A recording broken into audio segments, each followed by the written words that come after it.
India relief features. So in the previous class I already explained you about how to find out the location, what is the time zone and what is the meaning of relief, how many variations we have in the land, everything we have discussed. So today the topic is the Himalayas.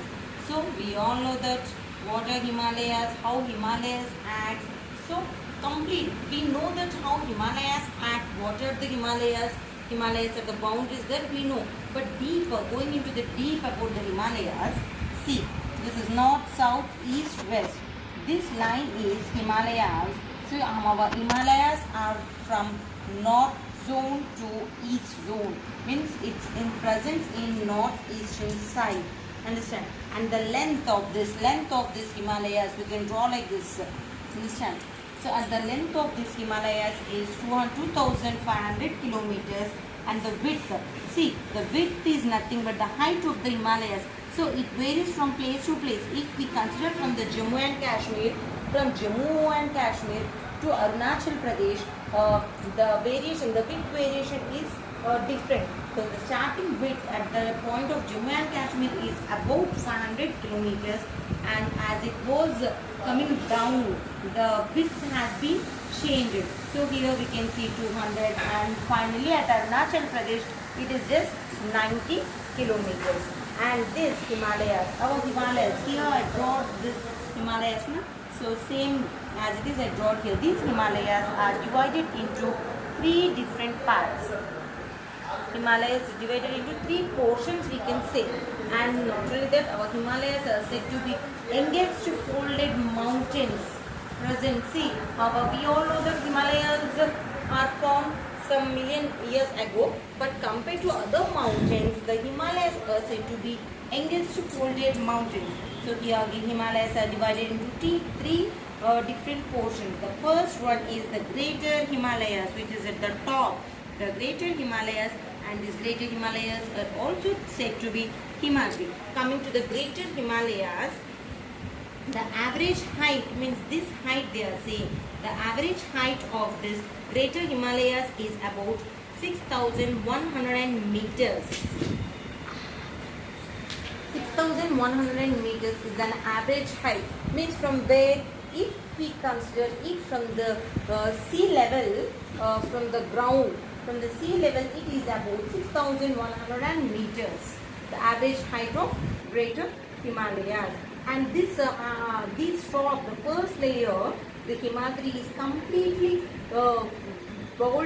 bounded with the snow, right? And completely bounded with the snow and the glaciers which melt, and it will become the source of the perennial rivers. I already said you what are perennial rivers, and what are the how these perennial rivers are formed.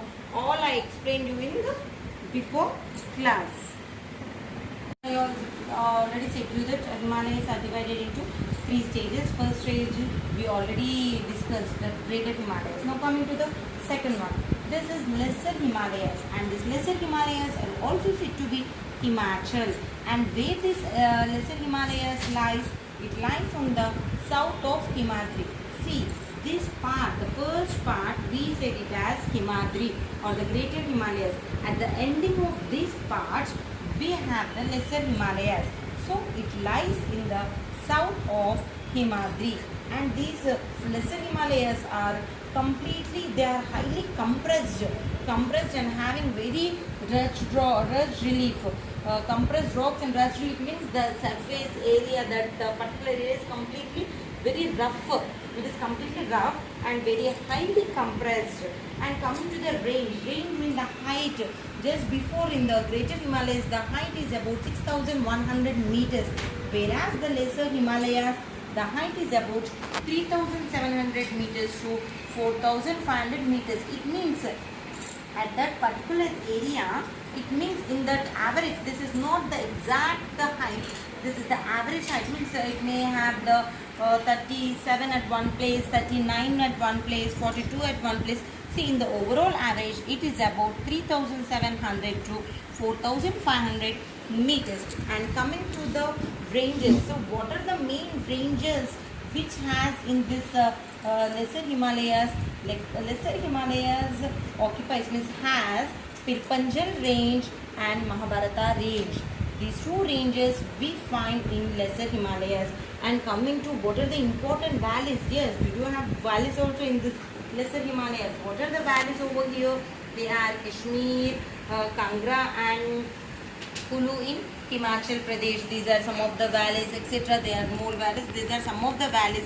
And coming to the hill stations, the highest hill stations in Lesser Himalayas are Simla, Missouri, Nainital, etc. And overall, if we see complete what is about the Lesser Himalayas, Himachal means the common factor in all this is evergreen forest. Means throughout the year we can see it evergreen, right? So this is, we are already studied about Greater Himalayas, Lesser Himalayas. What is Lesser Himalayas? Easily Lesser Himalayas is also known as Himachal Pradesh. It lies in the south of Himadri and the area is very rugged relief, means very rough, and it was highly compressed with rocks, and the height from the above the sea level is about 3,700 to 4,500 meters, and the ranges we find here is Pirpanjal and Mahabharata, and the valleys we find here is Kashmir, Kangra, Kulu in Himachal Pradesh, and the hill station we find here is Shimla, Missouri, Nainital, etc. And overall, if we observe this is evergreen forest. Now coming to the third one, that is Shivaliks. As we know, the first one is the Greater Himalayas, second one is the Lesser Himalayas, third one is the Shivaliks. Here, the width of the Shivaliks is about 10 to 50 kilometers.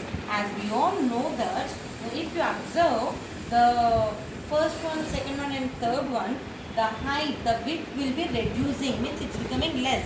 Yes, see the height here also, the height of Shivaliks is about 900 to 1100 meters, because as it is down, we are calculating the height from the sea level.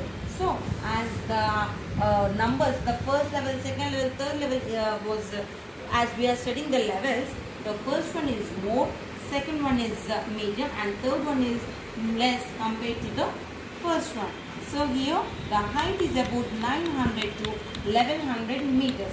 So what are the important hill stations, valleys, what we have in this Shivaliks? Actually, the Shivaliks has different names in different regions. Based on the region, they has the names. So coming to Jammu and Kashmir, it is said to be Jammu Hills in Jammu, Mishmi Hills in Arunachal Pradesh, and Thachar in Assam, etc. So like that, they are having the Shivaliks has too many names based on the region. Understand? And the area, how was the Shivaliks? It was completely compressed with the gravel stones and the alluvium. And how it is, how the alluvium formed by the flow of water in that particular area. As we studied the perennial rivers now. So as the water, the glaciers melt and the water flow will be there now. With the flow of water, here we found the alluvium. And coming to the valleys, what are the main valleys in this Shivaliks? The valleys in Shivaliks are also known as dunes. And what are these dunes? We have Dehradun, Kotli Dun, Patli Dun. These are the main dunes which we have found in Shivaliks. So here Shivaliks also completed. What is Shivaliks? Shivaliks is the one of the part of the Himalayas, which comes in the third section, and the width of Shivaliks is 10 to 50 kilometers. The height of Shivaliks is 900 to 1100 meters. And the Shivalik has different name in different places. Jammu Hills in Jammu Kashmir, Mishmi Hills in Arunachal Pradesh, Thachar in Assam. Like that, it has different names in different places, and the area is completely compressed with the gravel stones and alluvium. How this alluvium formed there? By the water flow, by the perennial rivers. And here the valleys in Shivaliks are also known as dunes. What are the main dunes we have here? Dehradun, Kotli Dun and Patli Dun. We have studied about the Himalayas, how Himalayas has been divided,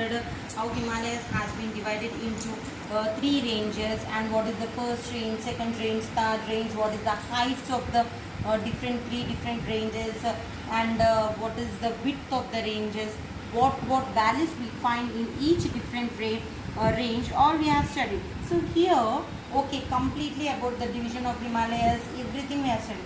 Here now we are going to read about what are the advantages of Himalayas. So see, anything we can see the positives and negatives. Here now we are going to study about the advantages of Himalayas. So what are the major advantages? Climate. Yes, because of this Himalayas, we are having completely moderate climate just because of Himalayas. And also that we also know that Himalayas acts as a natural barriers, we'll say. Yes, if Himalayas not act as a barriers for our country, then we can get cold winds, complete cold winds. So without from not getting the cold winds from the other places, Himalayas acts like any barriers. And coming to summer, yes, now we are receiving good temperature in summer, or receiving good temperature in summer. So this is also due to Himalayas. And also monsoon means, see, most of the people now, they completely depend upon the agriculture. So due to the Himalayas, the water which is flowing from the water source, the source of the perennial rivers like Ganga, Yamuna, we can say, due to that the people, they are doing the agriculture farms and deserts. See, if there is no Himalayas, we can see desert, completely desert area. So now we are having the evergreen forest, nice perennial rivers, different valleys, just because of the Himalayas. See, its Himalayas are also said to be source of perennial rivers. Yes, the ice which melts, the glaciers melts and forms in the form and melts, and it flows in the form of water, which is said to be the source of perennial rivers. As the water flowing was going on, it makes the plains very fertile. If the plains become fertile, the particular land, is the soil is very suitable for the formation of cultivation, for agriculture purpose. We all know that in India, most of the people, they depend upon agriculture farmlands. So this is also, the Himalayas is also one of the reason for that we are getting, one of the reason for getting a good food production in our country.